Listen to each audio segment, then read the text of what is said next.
Control Document. Ano nga ba ang RFA at para saan ito? Ang Request for Approval o RFA ay isang dokumentong nagsasaad ng detalye tungkol sa mga bagay na nais pa-aprubahan.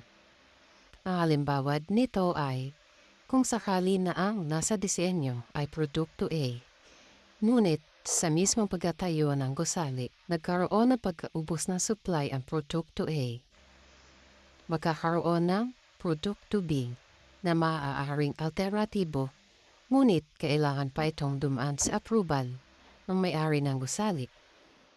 Sa pamamagitan ito, magkakaroon ng katibayan ng pagkakaiba sa disenyo at aktwal na ginamit sa gusali.